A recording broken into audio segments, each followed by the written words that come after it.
Hey,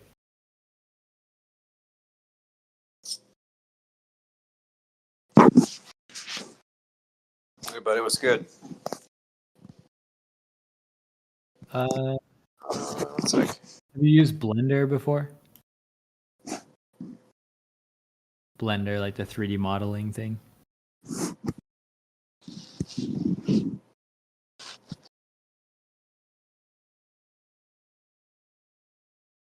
Is that working?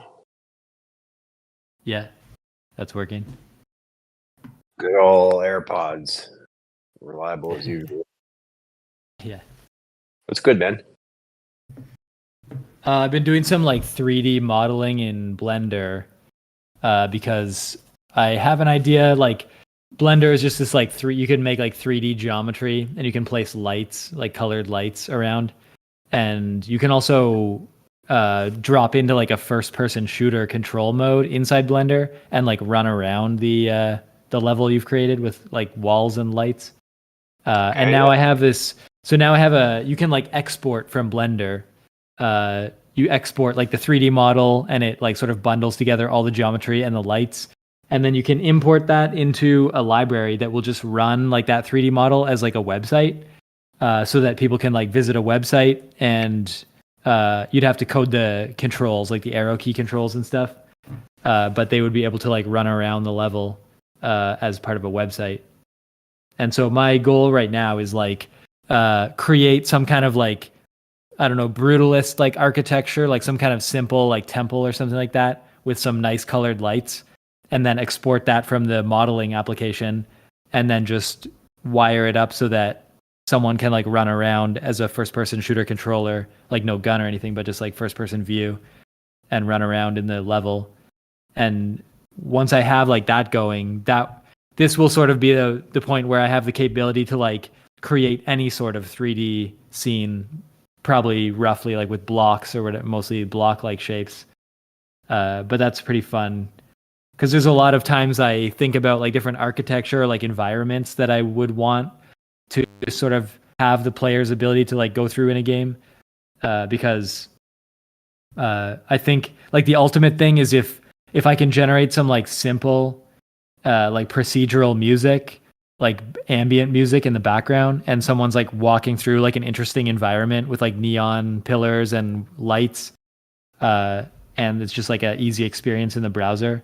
And even then, I could like narrate as well. I want to sort of maybe I'll narrate some kind of story as the player walks through, and I feel like that there's a lot of potential there for like storytelling, like guided like narrated experiences with ambient music, whether it could be like a guided meditation or even like a tour of like I could like mock up like the home that I lived in as a kid, mock that up in 3D and like tell stories as the player like walks from room to room. There's like a lot of varied potential for like situational storytelling or like storytelling with visuals. So I'm interested in that. I just want to get like a very easy to use like setup so that I just have to like design and then it's good to go. I just want to like set up a good pipeline and then maybe other people could make use of whatever I figure out. I'll make some videos, like tutorial videos or something. You're keeping busy while the world's on fire. That's good. Yeah, I forgot for a brief moment. I forgot about how on fire the world is. Yeah, yeah. I hope that like as the world like crumbles, maybe it brings people together a little bit more. Like maybe more and more people start to realize like the value of community and everyone starts to sort of help each other out and meet the people around them because out of necessity, but at least then it feels nice to like be with groups of people that are in like a shared experience. And like the world, when the world is like running well, everyone is like so isolated and like doing their own thing that it's like one of the only ways people would come together and like meet their neighbors and talk about their problems is if like the problems are bad enough. So that's kind of like one thing that hopefully that happens quickly and we can just uh, maybe use that to recreate the world again.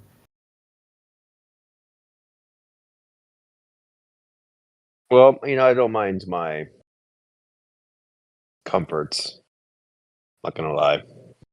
At the same time, it's almost too comfortable. Yeah, I feel Uh, similar. Yeah, we're we're pretty lucky. Like, I feel hopefully we can stay connected to both halves. Like, I worry a lot about like getting too much wealth and becoming totally insulated from it. I want to, take part in like the reality of the human experience, and well, I that would means be sort of happy having with some exposure or insulating wealth. That'd be quite nice. something. I mean, I got a little taste of it, but I'm still not invincible. Mhm. But I'm still young and Yeah. I can build it as long as the market recovers. The thing is, I find like I'm so far thinking investment is gambling because even with real estate, everybody's like, oh, real estate's a good investment. But the problem is, once everybody's in it, once it becomes mainstream, then it's no longer a good investment. And it drives up the prices. I, I'm doing all the right things, but I'm not getting that crazy growth that other people are getting because they've done it before, way before me. So it was our parents' generation that really that's where a lot of wealth building could have happened. Yeah.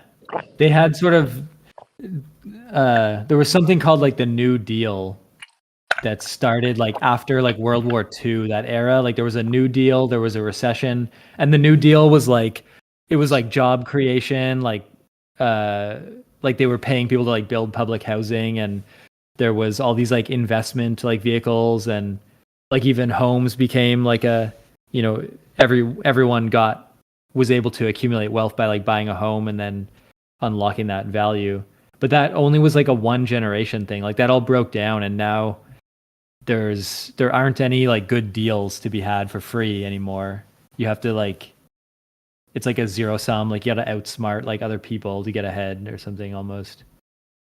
Yeah, But at least investing feels like the last thing. Like so many people have not figured out investing yet that I feel like by just doing the bare minimum investing, I feel like we could still achieve quite a lot. Just it's pretty slow, feels pretty slow or like unsecure sometimes. yeah, I feel like the whole thing is rigged. The whole up and down, whatever. I think it's just a bunch of wealth grabbing that happens. Because you got people on the inside that know what's going on, right? Like they say, Yeah. just ride the wave, and then gradually the stock market will ride up. But I mean, obviously they say that to people because they already pulled their money out. Everything would like bottom out. But like, and everybody would lose faith forever. But like, I'm just seeing it like the market peaks, and the people who are on the inside all pull out, and they take all of that wealth, and then the market drops. And so if you invested too late, if you invested at the peak, you're left holding the empty bag. And I've seen it happen enough times to know. And like what's going on now is I'm starting to wonder if Trump's doing this to crash the market, to to affect it to the point where, because the prices, everybody's saying the bubble's going to pop, bubble's going to pop. It's only a matter of time. Bubble always pops, but we never know exactly when it is, and that's because we're not on the inside. And so if everybody's giving a heads up, hey, bubble's going to pop within the next week, pull your shit out for like the multimillionaires that have influence that are on the inside, and they pull out within that week, people will be like, oh, there's a bit of a dip, no big deal. But then Trump's like, I'm going forward with the fucking tariff war. And if Canada retaliates, I'm going to double and continue to match until I devastate Canada. And so he could have been bluffing, and that FUD could have been used to like, make some quick gains. But this might just be a market reset. It might be deliberate. Now, I do know that people are pulling the strings. There's no way people are not pulling the strings here. And so these ups and downs oh, they're normal, but they are created. The news and what it reports, the fear, the opinions of so-called experts saying, "Oh, the S&P 500 will be flat for the next like 10 years." Like I've heard the shit.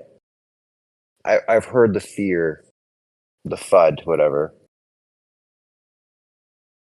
But no one knows the future unless, of course, they're on the inside. So, and I'm also aware Yeah. that like you have to be careful about buying hype. So when things start jumping through the roof, that's hype. And if you buy in because of FOMO, well, you're getting fucked. Whenever you buy because of FOMO, it's always the wrong decision.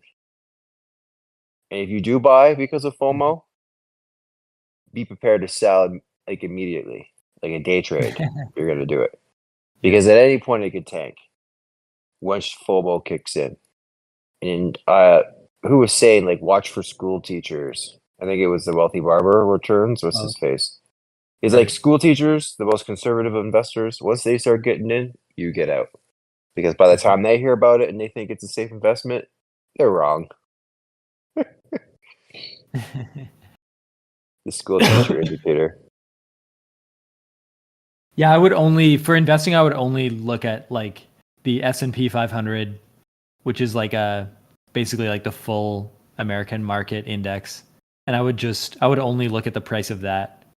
Sometimes it fluctuates pretty wildly. Like there was a moment in the pandemic where it like really plummeted, but it was like for one day and then it recovered. Uh, but if Excellent time to you, buy in. yeah, that's why if you have like maybe 10% of your holdings in cash, you can always try to buy like a dip, but it's never really perfectly timed. Like it's better to like you just buy monthly over time and then, have some in cash for either emergencies or to buy like the dip. And that the full market, like the American market overall, it does historically go up like 8% a year. And that's kind of what everything's based on. And there's so much like stuff going on. People can like tank that, pass like a $1 trillion like spending bill and then tank it or something. And Congress can be on the inside of that basically. But then, if you just keep your money in and just go for that 8% a year, a lot of people have said like that's kind of the best you can do without obviously like being like a high ranking politician that can like read the bill like as it's being signed or something. And even then you're not like guaranteed market movement or something. Mm. Yeah, the last couple of years have been booming, but I Yeah, and do then think it that's will yeah, balance out. yeah, definitely. Yeah, people call it the market correction. Like it always gets ahead of itself and it goes above its value, and then they call it like a market correction when it'll drop like 10 or like it'll drop by some percentage, and then it'll always work its way back to average out to like 8% a year, but there'll be like a period of years where it dropped, and that's when it's like realigning with the true value. But Yeah, they but say that if you actually want to take advantage of that, you have to predict the drop within like 6 months. Like you have to like pull out of the market within 6 months of the drop in order to like profit off of the drop. Otherwise, if you pull out too fast, the market will like make gains before it drops, and then you'll miss out on those gains and therefore not make money on the drop. You have to be like within 6 months of when it drops to actually like profit, I guess. And Well people Simple say that's impossible. showed a really good chart of like if you kept your money in for 50 years or something, Right. uh, and they had like a comparison between if person just left it in, worth like the amount that they had made them worth 1.5 million. If they try to time the market a little bit and missed a few of the key days where the market just shot up, then it was like a $200,000 drop.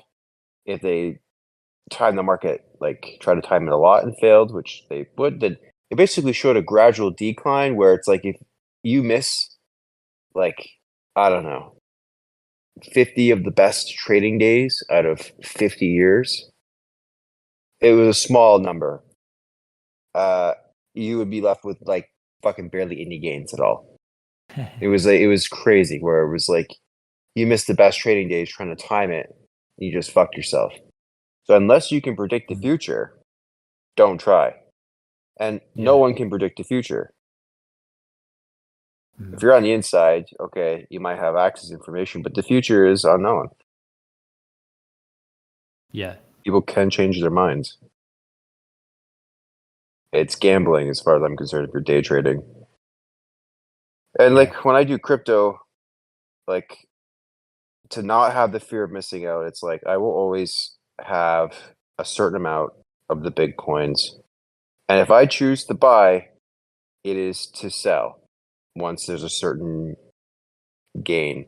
And once I start seeing crypto flip-flopping, that's when I'm like, oh, I have some extra money. I'm going to buy Bitcoin. I'll wait till it increases 30K and then I'll sell. So, because then otherwise the capital gains taxes starts to add up too much. And I did that and I was okay, except that this was the time where it went from bouncing around 70 to 90K and it went from 90K to 150. So I sold prematurely. I could have had I had 2 Bitcoins that I sold, and I could have had an additional 100 and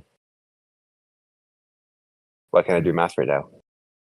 $120,000 added. Obviously, it's gonna be taxed, but you can't predict the future. If I would have, the thing is, I was watching this teeter totter happening, and I'm like, I'm getting fucking tired of it because it was just like my portfolio was unstable, and I had too much money in crypto, and I felt vulnerable. It was actually causing me a little bit stressed.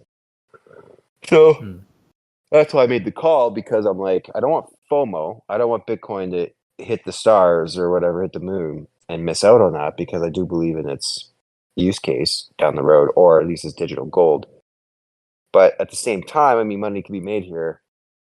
And I also need to get rid of or bounce on my portfolio and spread it. So I ended up just taking that money and I threw it into the S&P 500. And I did it at a time when people were uncertain.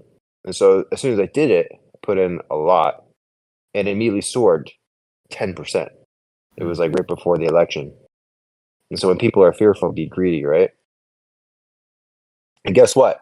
All those gains erased. Everything erased. The 10%? Everything. Yeah, that's what happens. It's not like it always goes like down short term, but then like if you kept it in for like 5-10 years, it would be 8% a year. And 8% a year roughly doubles the money every 10 years. So I think that's like my goal is like whatever money I have in the S&P 500, I want it to like roughly double every 10 years. And I'm going to keep it in for like 20 or 30 years. And that seems like a plan that a lot of people follow. I mean, I think you're betting that there's a future of capitalism essentially when you bet on S&P 500. But like that's the whole economy. So like if there isn't a future, it would literally be like every business and everybody and every pension fund would be gone. And so it's like it's hard to bet against or like for that or against that. Like it's like the whole world economy would just be like destroyed. That's the only way that you could really lose everything. Yeah. So that's you're betting a future of capitalism, and that's going to keep doing what it's doing. And population will keep growing, and people will keep making money and keep valuing productivity over everything else. And I see people. Because the alternate, like if you don't go in S&P, then you're just like the money's kind of being hit by inflation. Like you either have to do like a risky bet, or your money is in cash. It's getting hit by inflation. And I feel like inflation itself, businesses increase their prices when things inflate, and that increases like the market. So it's sort of like being in the S&P 500 is just like protecting cash from inflation. And then the only other non S&P way to be in the market is, well, I guess there's like government bonds and stuff, and those are like 6% or something. Well, you get more than just keeping up with inflation by having it in the S&P. I mean, if you have Wealthsimple in your generation and they offer you 3%, what was inflation? I think it was less than 3%. It's supposed to usually be, but they don't count a lot of stuff in the official definition of inflation. Because then, like, you get that interest, but then you're also taxed on that interest. So it's, it's better than nothing. And it was interesting because during, when interest rates were higher, well, the last 2 years, the fucking market was booming. So it's like you didn't want your money in cash, but it's just like people had their money in cash because I don't know. Everything kind of seems weird. Everything seems backwards right now. Like interest rates are dropping, and yet I just lost 50K on my place that I'm trying to sell. So I wanted to make 20K, and I'm like, yeah, I'll hold out to the spring when interest rates drop. And then realtors showing me some of the other listings in the area. Now it's like comparing apples to oranges because I have a beautiful corner unit that that can see green. The other units can't. The other units only see houses. They don't, and concrete. They don't see any trees or nothing.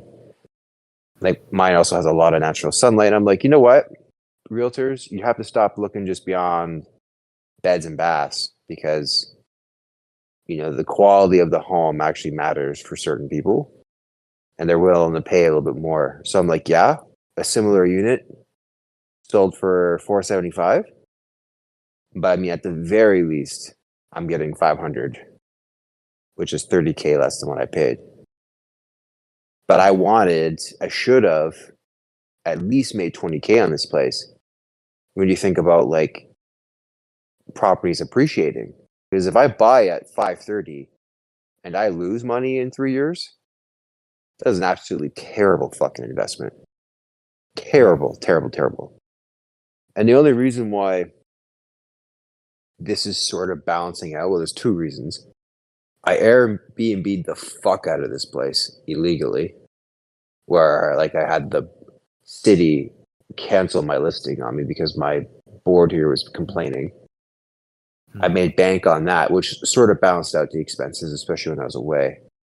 And the other thing too is because this is my release posting, the military will top me up 30K of loss, but then that's considered income or capital.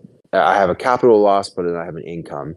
So my 2025 taxes, I will be $0 instead of in the negative for income. So I won't be making money like I usually do every tax season, which the timing is perfect because I'm no longer in a position to write off expenses in 2020. I'll write off 4 months to 5 months, and it should bring me down to zero. So I won't be making money off my income tax. I'm planning to just kind of bring it down to zero and maybe in 2026. But yeah, I'm trying to consolidate because I'm at risk. I think anybody who has a rental property in Canada is at risk. So especially if you bought during COVID, you're like really at risk of getting fucked. Like why? What's going on with that? Well, prices peaked during COVID. And if you have a rental property, you have no rights as a landlord. And the only way you can evict somebody properly and actually like have them gone for good is to take it over for a year. Yeah. So that's what I'm doing. And I'm still having to pay these people to get out. Yeah, I was thinking like the American to Canadian exchange rate is good. I was thinking like it'd be cool if I could, like I'm in the States right now, but if I could buy like a house in Toronto right now and then just rent it until I go back to Canada. But I started reading and I don't even think I'm able to get like a mortgage without being a resident of Canada. That's what it basically said. So I just gave up. it seemed In like too Toronto? complicated. How much money do you have? Well, I would just buy. I would be looking at like something I could afford that is not necessary. Like I would look. I need something So a on the box. subway line. Yeah, if it's Yeah. on the subway line, even like Markham is fairly out there. That's like there's a lot of Chinese population out in Markham, and maybe there's like houses that are out that way, and there's the GO train that goes down to Toronto. But because Does your wife have I'm any like family in not, Toronto? yeah, she did her high school. Like she had like an aunt and uncle that she did her high school in Toronto in Markham. But that aunt and uncle, they actually live close to us now. They live in like Pleasanton, which is like a 1 hour subway from San Francisco. Uh, but they have like a townhouse in Markham, and yeah, and Oh, you Markham's want not to too go to, bad. don't go to Toronto. Toronto's terrible. The Mm. traffic is as bad as it's ever been. Yeah, And you're whenever probably I not going to look drive, at but neighborhoods, yeah, like I would need to find something that's like connected to like a green space, which then has like trails that branch out to like a larger area. you're not getting that in Yeah. Toronto, dude. Sorry. I'm in like a Mhm. $3 million house neighborhood, and that's a hop, skip, and a jump away from High Park. But I don't own that house. I'm staying with my partner who's renting, and like $3 million, us regular folks are not getting that mortgage unless we have generational wealth. Yeah. It's not going to happen because the down payment that's required because the bank wants to make sure that you have skin in the game. Like, I know they brought it down from like 20% or something, but I mean, that's for $1 million, but it might be 20% for a $3 million home. The mortgage just wouldn't make any sense. And that's like to Yeah. be within the vicinity of green space. Now, Yeah, I look at like all trails and stuff. Like if I can find like one trail that, it could even be like a 10-kilometer trail that weaves through stuff. I just don't want to like be right on the side of a highway. But if I can take that trail to like a larger green space that like, as long as there's like some pathway that doesn't have me like crossing a highway that like gets to, I don't know, like a larger, like if I wanted to do a 20 or 30K like run, if there was like a loop that I could make it to some kind of like, I don't know what it would be, like some kind of regional park or like a dog off leash area. But find sometimes something it's close quite to the challenging to like find it. Yeah, it's tough. Bruce Trail, whether Yeah, it be more up north or closer to Hamilton or something. I don't know. I wouldn't recommend Hamilton either, but yeah. Also, I don't know for work. Like, I would like to work like downtown Toronto at like at some company, like in an office with people. But that's just hard. Then it's increasingly hard to like find a place that's close to there. So then I wonder like would I go crazy? Just like taking the GO train like into the office every day. Maybe it'll yeah, become like a habit. It would be cool though sometimes if I got back into running in a big way and then my daily commute was like a fairly lengthy run. Sometimes that's like pretty fun because then it's like then I have like a reason that I have to run every day. I guess. Have you forgot that there's winter over here? Because, dude, I was you don't want running to. in Edmonton. I ran like 5K to work each day, and that was like North Edmonton, and that was actually pretty fun. Like if it turns out if you just cover all your skin and you just run as soon as you get out the door, then you don't feel cold so much. A lot of times I find that it's cold is when if you like leave a house and you get into a car and you have to sit down, then and the car is cold, then it's like super cold. Mhm. That's why every house in Edmonton needs to have a fucking garage. None of this outdoor parking Yeah. bullshit. Like, why do I have a garage in Ontario, but in Edmonton I didn't, where I needed to plug the car in? I don't know. Yeah. Anyway, I don't miss Edmonton. I'll never go back if I can help it. I like the Edmonton River Valley, but there's nothing else like around Edmonton. It's kind of a weird like circular town with like a giant highway. preventing it Yeah, from like getting bigger. Yeah, but the river yeah. valley is really impressive. The highway definitely made a lot of sense and helped me get around the city pretty quickly. Hmm. I think you're going in the opposite direction of me. You want to be a slave in the center of it all, and I want to get the fuck away. I want to go where you are, west. I want to go to the west, and I want to be able to be in nature, near nature all the time. And you're going to try to find like little pockets of nature and like Yeah. in the center of Slaveville. No, I'm good.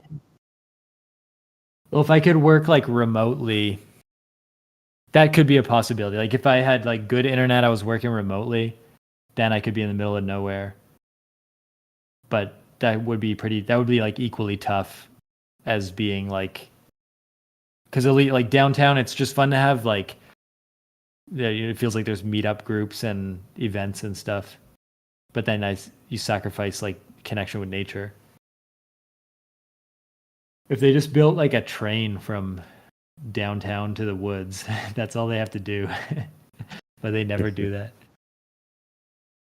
Yeah, man, I think Vancouver Island has the best of all worlds. You get people who enjoy nature, they travel from all over, they do the backpacking trails. And, I think if I can get my health back fully, I'm able to maybe I'll do some backpacking things with people, host, and build a bit of a Yeah. reputation. But it's the reason why I'm doing it that matters. It's just because I enjoy. It's fun. It's the most intense workout ever. It's like wrestling. Wrestling's fun. Best cardio ever. And backpacking, it's like you're going all day and you're training your legs like you've never trained your legs. At least it's me anyway. Going up these fucking coastal mountain trails. And like I remember going up some of these things and I'm like I'm on the Stairmaster giving her. And I'm like, this is about 30-minute session on the Stairmaster at a pretty quick speed was just one of 16 legs for one of the days. It was like, wow, I can't believe that I did that. Like doing 16 times my 30-minute workout on the Stairmaster with weight.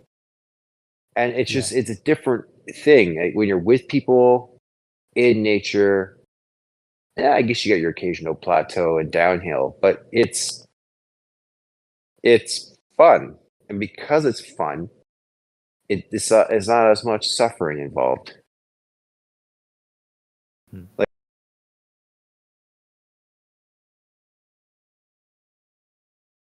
about climbing Mount Finlayson when I get back to the island on like a maybe 3-4 times a week kind of thing. Right. I love ideas like that. Do the same.